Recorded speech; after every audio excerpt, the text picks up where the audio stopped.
So what's been assigned to you so far are these 6 modules. So when you come in, Rob, and you're able to see this on the screen, it should just look just pretty much like this. And you'll go into the unit just by clicking on it. And then you just start at the very beginning, and it will take you through all of these. It gives you the purpose, next step, what you're going to learn, and then actually the content will start. This actually is just kind of a funny cartoon I put in there for fun. All right, so this can be done from a smartphone or even an iPad. Oh yeah, it can be done from any platform, right? Any device. Okay. So like I said, I only load the stuff for 1 week at a time, and that way you can just take your time with it and just go through it as you like. So here's the CNA questions, and you go to the forum, you'll click into it, and then you just hit reply, and you can just drop in the 10 questions, and then it's that simple. We'll see them just like this. It'll pop right on the forum. Okay. CNA test review questions. For example, the nurse's son called and asked her to bring home a package of bandages. So the nurse grabbed a package from the facility stockroom to take home.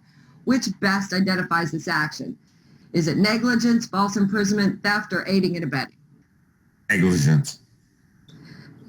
I think it's because she's stealing, pretty much. It's theft. Yeah. Negligence is when you do something that Which one is it? The answer is theft. Look at all these. And there's a possibility that those questions may be on your actual test. Well, Paula, what do you think? They're probably very similar. You're on mute, Paula. I'm sorry, I muted myself. They're actually very, very similar. They may not be the exact wording, but it's going to be that certain, and unlike what Bobby said yesterday with the nursing, you're going to get 2 garbage answers with the CNA. Oh, in CNA, sorry, I didn't know that. Good. That's okay. So you've got 2 answers that you go, oh my goodness, what are they thinking? And then the other 2 are so you really almost have a 50-50 chance with most of the CNA. Okay. So it's much, much more comfortable. Okay. Susan, can I ask you a question? How, if you don't mind, how long do you get to take this test? I think you have 2 hours. Oh, geez. For 65 questions? Yeah.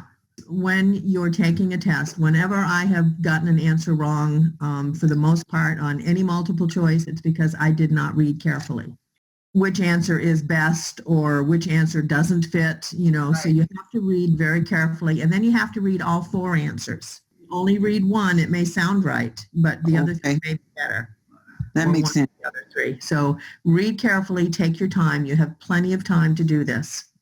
So what I did was in this forum, when you guys, again, the only places you really should need to go to is your subjects and your forum.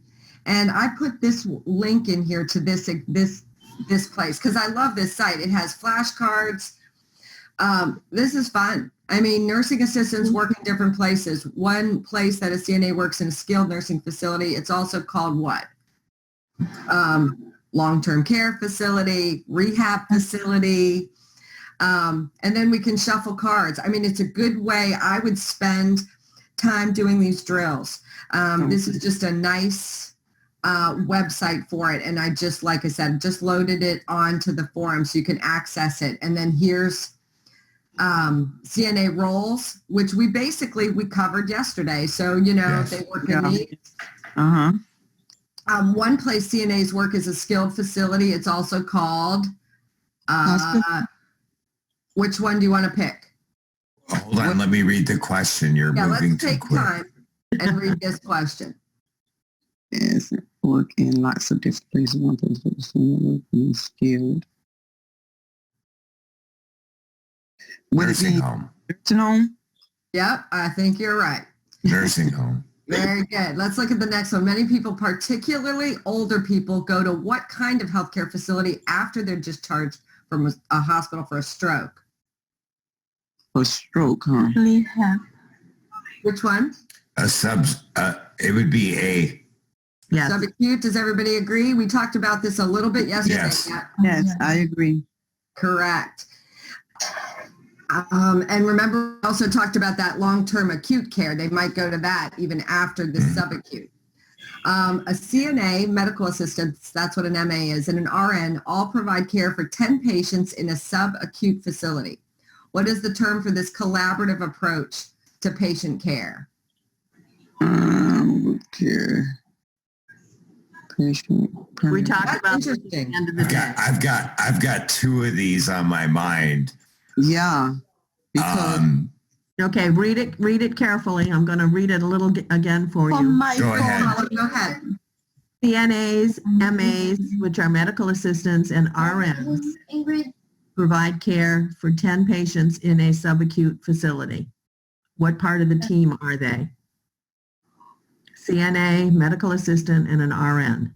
C. maybe nursing. Say it again? C. They say C. Maybe nursing team. Yes. Yeah, I said C. Good job. All right. A CNA is covering for another CNA's lunch break on another floor. She answers the light for a patient who complains of chest pain. What should the nurse or the CNA report this finding to? Who should this CNA report the finding The to? nurse supervisor. The nurse, right. Because again, CNAs work under the license of the nurse, right? And their own license, Right. but under the direction of a nurse. You're going to always tell your immediate supervisor, just chain of command like you were talking about yesterday, Rob. You are asked to complete a bed change for a 300-pound patient who is immobile and difficult to turn. You feel uncomfortable changing the bed for yourself. What's the next course of action? Schedule a time with another nurse, or let me see. There we go. Schedule a time with another nurse or CNA to have assistance during the bed change. Complete the bed change yourself, even though you're uncomfortable. Wait until the shift change to let the next shift take care of it. You'd be surprised at how many people do that. And it's not even funny. Right? Yeah. Or tell the patient they don't need a bed change. That one's pretty easy. I think so. If I'm wrong, then I look like an idiot. You're A. not gonna. Never. A. Right. Good job. But the thing with A, I have a question though. With the thing with A, it says schedule a time with another nurse or CNA to assist you. But you were doing it right then. So you're gonna wait for somebody else to come in to. No, Pam, that's a good point. But she, in the question, and that's where these questions get tricky too. It says you're asked to do it. You are asked to complete it. And we tend to read a lot of stuff in these questions in our minds. It's really common for us to add things that aren't there, right, Paula? Exactly. Yeah, And so just be this does really, not really say careful. Yeah, sorry, Bobby. This does not say anything about it being a soiled bed or it being an emergent, time. It's just you've been asked to change the bed. And But when Pam, you take a patient, you can't do it by yourself. So you have to set it up.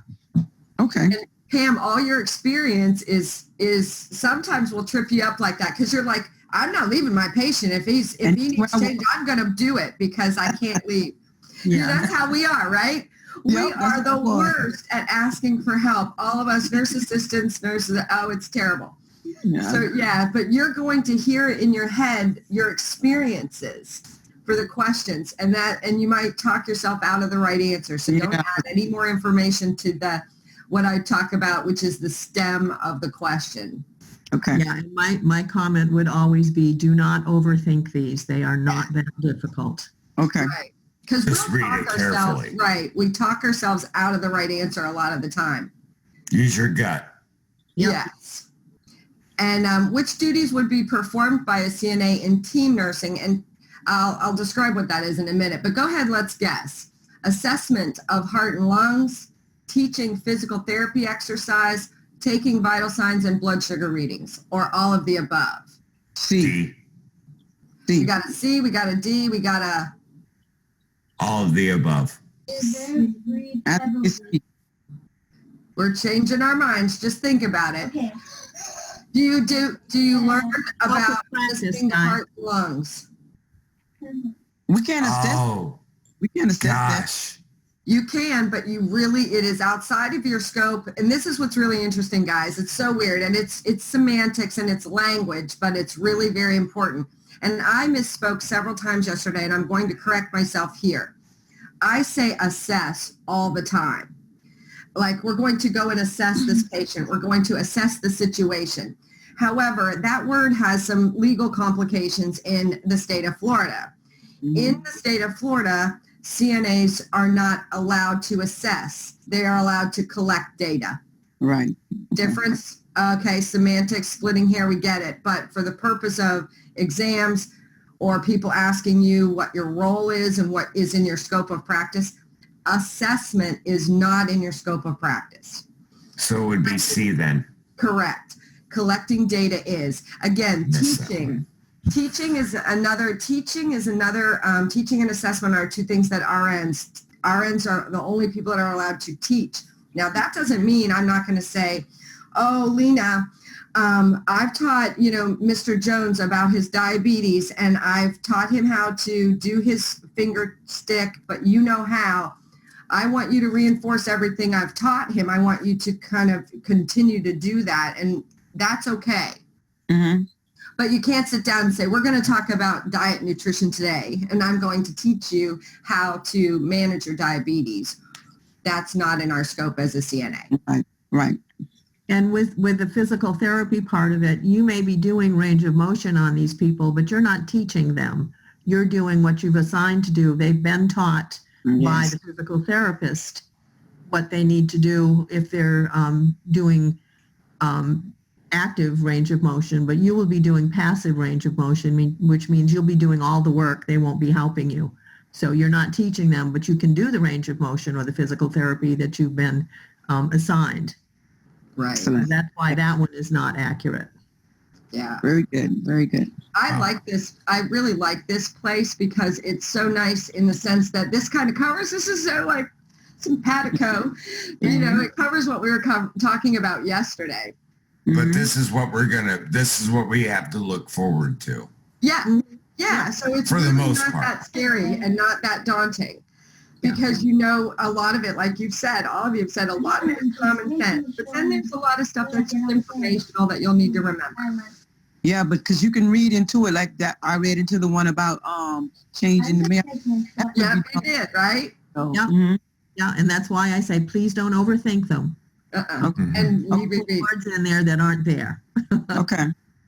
Yeah, and then the CNA can legally, and Paula, you talked about this yesterday, supervise other CNAs, teach other CNAs, mentor CNAs, or none of the above. Legally, she covered this yesterday. Paula covered this. Legally, they're correct. They're not allowed to do that legally on their own. Right. But if they're identified by a facility to be a mentor or those things, that's different. But legally, you're right. It's none of the above. And that's where it gets tricky because I would say, well, of course, I expect Lena, Pamela, Puka, Rob to be mentors. I do. I expect you guys to be leaders. And I said that yesterday. You can be leaders from the beginning, first day on the job. But you legally don't have the right to do that. Correct. Okay, so fine line. So dental legally, floss. Right, Lena? Yeah, legally, by law, you're not allowed to supervise other CNAs. However, if you're hired at a facility and you're the rock star CNA and your administrator or your nursing supervisor or whoever's managing that unit says, Lena's the super rock star here, and I'm going to have Lena mentor all the new CNAs, that's legal because you've been given that role at the facility. That's dedication. That's delegating. Correct. That was a delegation rule. Correct. Yes. Yay. Good job. So fun. All right, cool.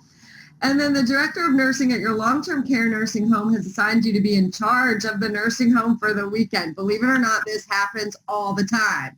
Yeah. Because she's going away on a cruise vacation to the Caribbean. What should you do? Oh, this is a good one, Paula. Yeah, it is. Because there's a couple of really good answers there. Mm-hmm. Director leaving. Refuse. I have my guess. Do. All right. And it is a guess on this one. It's a tough one. Mhm. I would, and I'll go first. I don't care if, whatever. It is what it is because this is a learning experience. I would say C. Okay. What about you, Puka? What would you say? I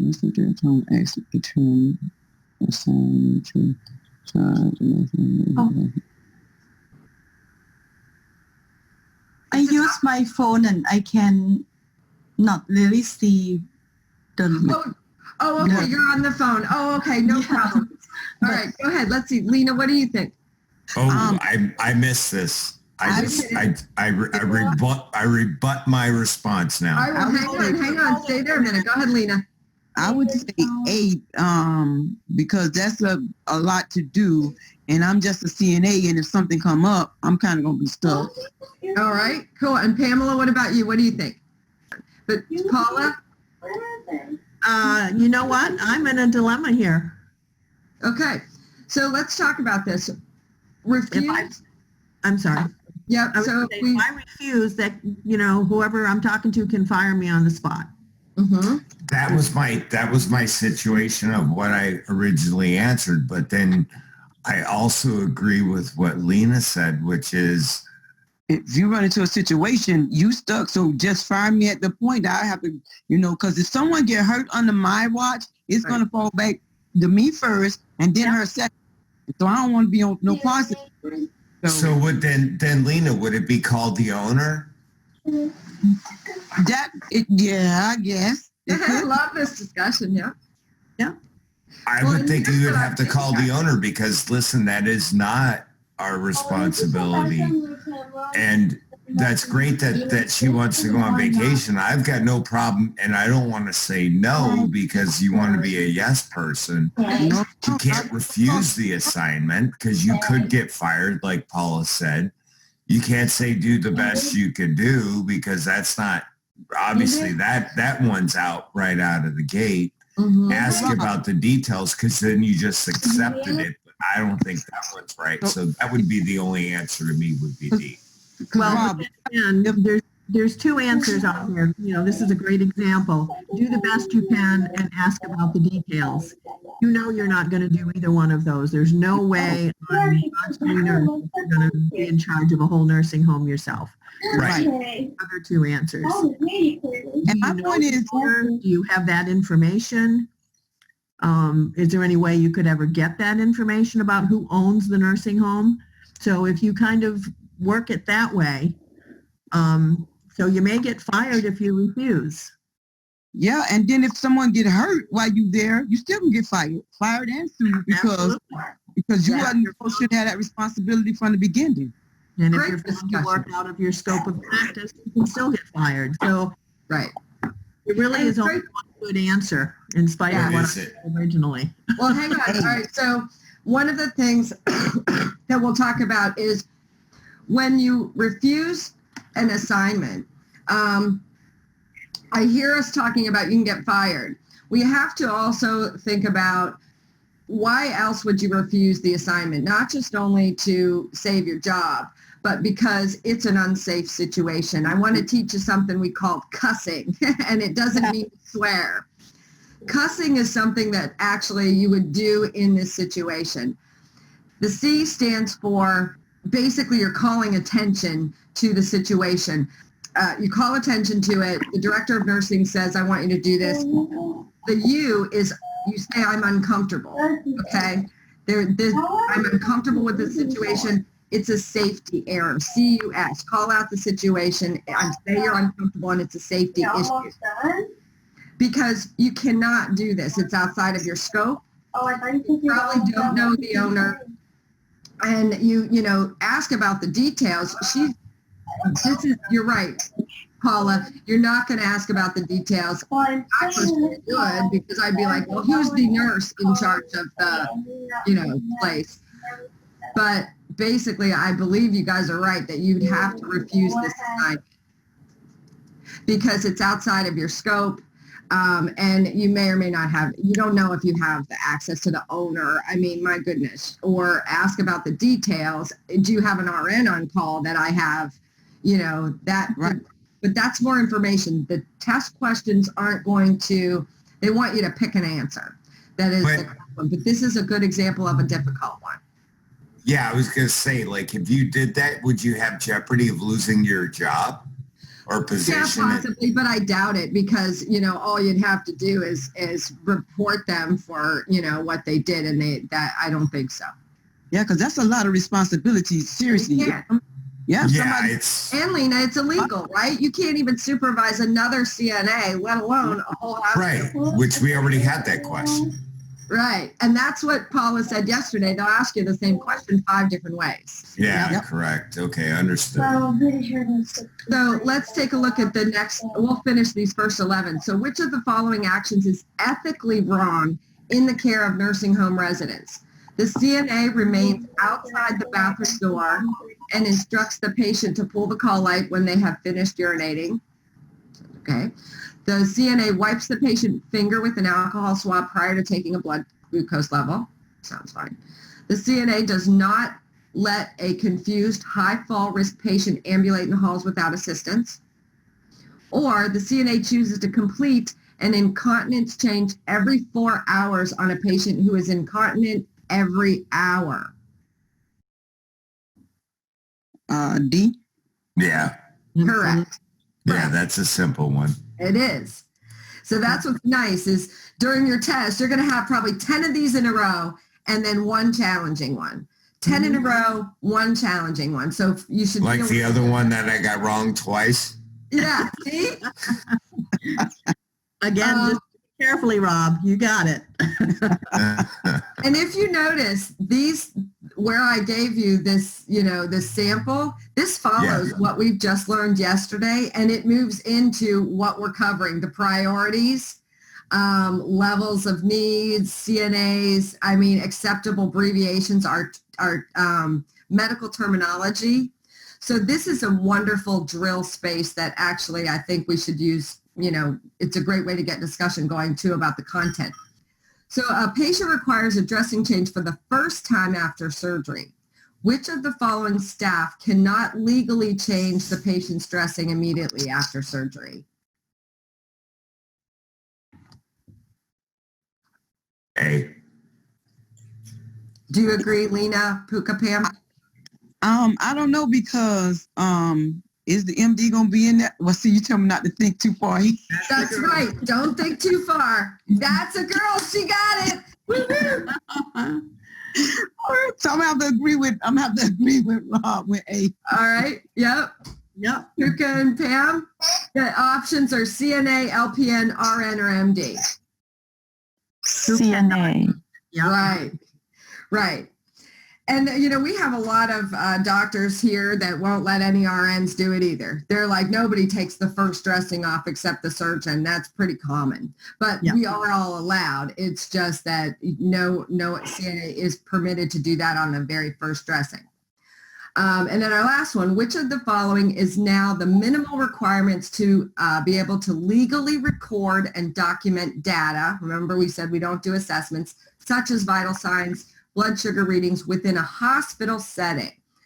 Which of the following is now the minimum requirements to be able to record and document data, such as vital signs, blood sugar readings within a hospital setting? Good question. Great question. It is. I think I know it. It's not experience. So No. I'm gonna have to say it could be certification. I'm in between two, Good. but I swear I'm going to say certification. All right, so we got 2 certifications. Anybody else want to chime in?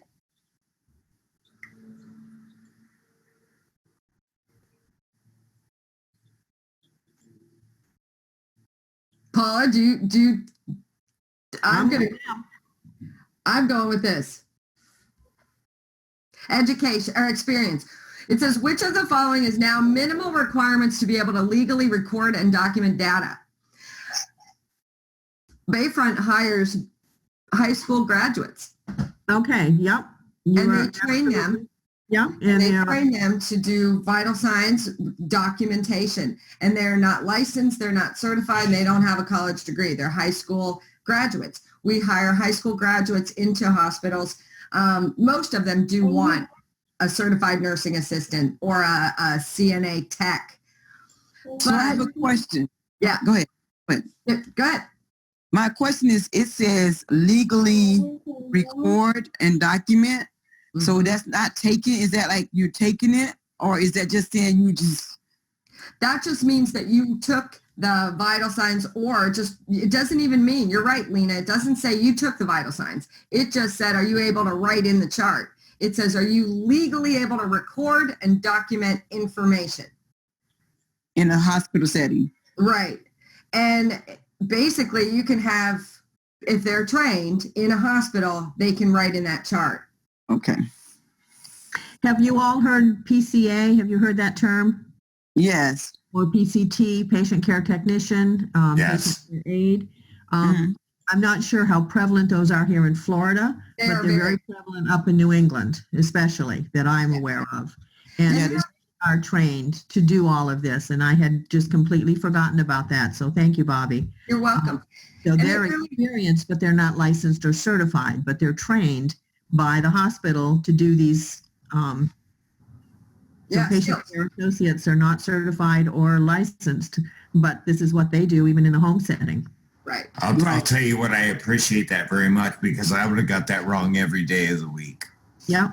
And that's why this is fun to do this way. I think that what we'll do is we'll do this during our meetings on content that we've been covering throughout the week, because it really helps drive it home, because, you know, we understand things as we read them and as we're learning about them, but then throw a couple of different scenarios at us with that same information, and we're confused. You know what I mean? Right. So we'll do this each day, and I think it's a good way to revalidate what we learned the day before. And like I said, when we get into covering this kind of stuff, acceptable abbreviations, when you get into your medical terminology later today, I think that's what's assigned in Trainual as well on your schedule. Observation and reporting, safety and managing behavior. So like, let's take this. Let's continue just a little more, since we covered our safety yesterday. Okay. Which risk factor places patients and residents at the greatest risk for fall? Wow, that's a tough one too. Yes, No one because there's a lot of good answers. Yeah. Greatest risk for fall. And this is it. We're overthinking it. Each one of us is overthinking it. Go for the easiest, most amazing, simple answer. I'm going to say A. That's a girl. Yeah. That's where, see how it gets to be confusing? It's like, well, old age I seems too wouldn't have easy. thought that. It seems too easy. But And that seems like an answer that, oh my goodness, I would never say that. I would never say because you're old, you're at a greater risk for falling. But if you read the others, if you're a middle-aged person. I wasn't going to pick that. I wasn't going to pick pneumonia.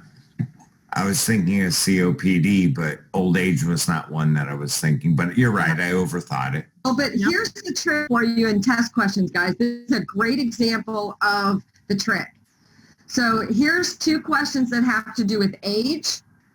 Two answers that have to do with age, and two answers that have to do with lungs.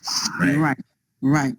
So is it the person's lungs or the person's age that's going to make them fall? Probably it's going to be their age. Yeah. And it's not going to be their middle age. So that's another way you can figure out your answers, is what's similar. You know, and like I said, both of these things are pulmonary, lung related, and you'll know all of those terms once you guys get into that medical terminology. I know many of you already have that, but these will come really easy once you get there. So that's how you eliminate two of them right out of the gate. Right. Yep. Good job, Lena. All right. You guys are so cool. I love this. Which sensory impairment places residents at risk for falls? Residents and patients' sensory impairness. So if they're blind, sensory. Oh, they're asking if we know the word sensory, right? Correct. What is it, Don? Senses. Senses are sniffing, hearing, seeing. So that would be number A. Keep reading. Keep reading. Remember, read the whole question and all of the answers. Oh, okay. Oh, I'm sorry. There we go. A and C. Okay, let me read this for Puka.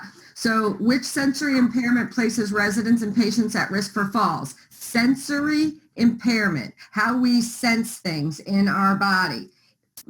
Would blindness, yes or no? No. No. No, I messed If I that was up. blind, would that make me at high risk for being fall risk? Yes. Correct. If I'm confused, that also, but is that a sense? Sensation. No. Weakness. Weakness is a sensation. We have weakness, right? Aging. No. We already talked Weakness. Here. It's C. It's A and C. A and C. Blindness is a sense. So I did say it right. I'm actually Paula. Touching. You're caring for a resident in an Alzheimer's unit in a nursing home. The resident is repeatedly pushing on the locked door trying to exit the building. Which of the following would be your first response? Unlock the door and let them go. Take hold of the resident's elbow and direct them towards the room. Attempt to verbally reorient and redirect the resident back to their room. Or assist the resident to their room and apply restraints. C. Right. Yeah, that was an easy one. Right. Yay. See, they'll do this. They'll put some nice good ones in with these hard ones. So you're working in a dual occupancy room, 2 patients in the room in a long-term care facility when the resident starts arguing back and forth from their beds. What's the best response? Play nice isn't on there. So let's see what we can find. Tell the residents to stop arguing, notify the nurse or resident care manager, change the room of one resident, or pull the curtain between the 2 residents. That's all good. B. Which one? B. B as in boy. Everybody agree? I agree. Yeah. Yeah. Yeah. And let's see, 30. Which of the following is most likely to de-escalate a disorder? And we didn't talk a lot about this in class. And we haven't gotten to that unit yet. But we'll cover this unit later, but this is important stuff. Which of the following is most likely to de-escalate a disoriented person who is starting to become verbally abusive? Address their concerns in a slow and calm manner. Shout at them to snap out of it. Close the door to their room, or physically assist the patient back into a supine position in bed. A. Right. Yeah. Excellent, guys. Yeah. One of the most important things when you're talking with a disoriented person who's becoming agitated, or any person who is becoming agitated for that matter, is to immediately calm down and talk slowly. Because people will respond to your energy, to your behaviors. So if someone's really anxious and you're anxious and you're standing up and getting right back, it's going to explode. So if someone's in your face or someone's getting anxious, they're confused. I don't know where my car keys are. They're in a nursing home. I can't find my car keys. I hear you. You're concerned about your car keys. Let me see if I can help you with this, okay? Let me help you. Can I help you? Things like that, if we just talk really slowly and really calmly, that's how our first attempt and our first try at bringing someone down. It's hard because we get excited. Sometimes we get nervous and scared even, but that's how we fix this, to first to decrease that or de-escalate those abusive behaviors. Mm-hmm. All right, and then the last one, a CNA notices an uncapped syringe lying on the floor in a patient's room. What is the CNA's response? Safely pick up the syringe and place it in the sharps container and report it to the nurse. Ignore the syringe. The cleaning staff will find it and dispose of it. Safely pick up the syringe and put it in the trash can, or leave it in place and report it to the nurse. A. Radio. Good job, you guys. This is so good.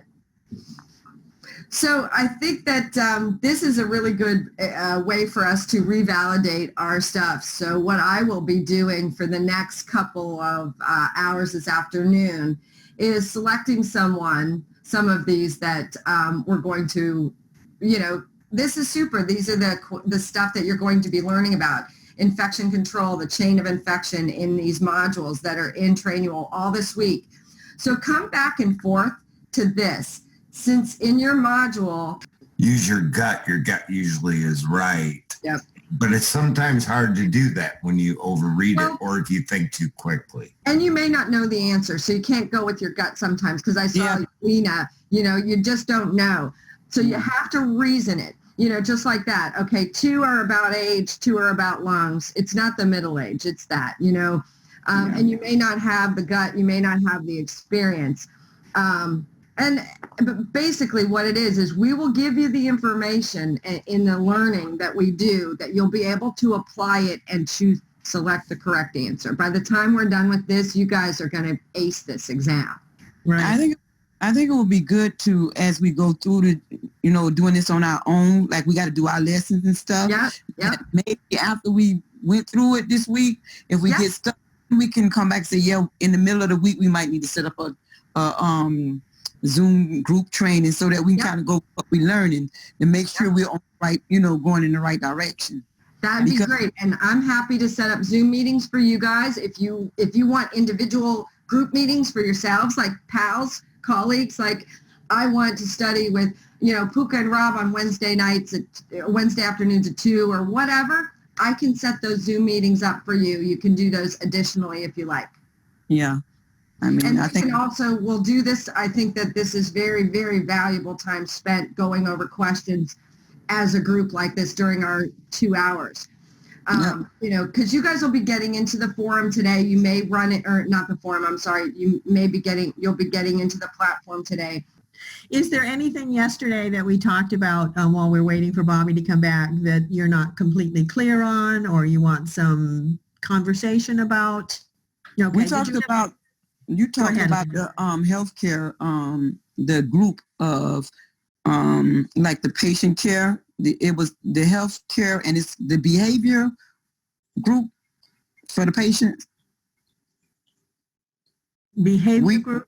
Remember, we covered that yesterday. I know it was the health team. The health team, the interdisciplinary team. Interdisciplinary team. Nursing team. So the interdisciplinary team, what does that consist of? I'm trying to think. I couldn't remember either. And I tried to just play that over in my mind without kind of looking in the book. And I'm like, well, what was on that?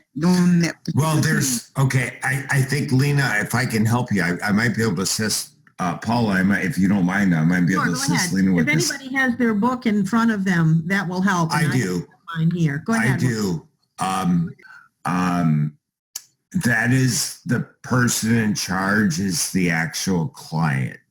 So the person in charge is the client, and the rest of the part of the team are going to be the family members, the dietitian, the nurse practitioner, the nutritionalist. Mm-hmm. That's what that consisted of. Okay. But I confused the same thing myself, which is why I read it over again today. Yeah. I had that same confusement yesterday. Basically, that interdisciplinary team, Lena, is everybody that's involved. And it's kind of like the abuse situation where it's the big umbrella. Okay. So underneath that multidisciplinary team, you have the nursing team and you have, the other teams that go under there. Okay. So, but the interdisciplinary, thank you, Rob, is just all of the people that may be involved, family, friends, housekeeping, go down the list. And that is complete in your book as well. Okay. Yeah, and I was just please make sure that I'm accurate on that, Paula, so I understand it, so that 100%. Yeah, you read it basically right from the book, and that was, Okay, and I'm not looking at my book, but I read it this morning, and I was confused on that as well as Lena was, and I wanted to make sure I was accurate because there is a question in our book about that. Yes. And you'll see, if you look at the tables that are in your book, you'll see they'll list the interdisciplinary team, they'll list the nurses. yes. So just go back over those and get it clear in your head too. Because I was kind of putting them together.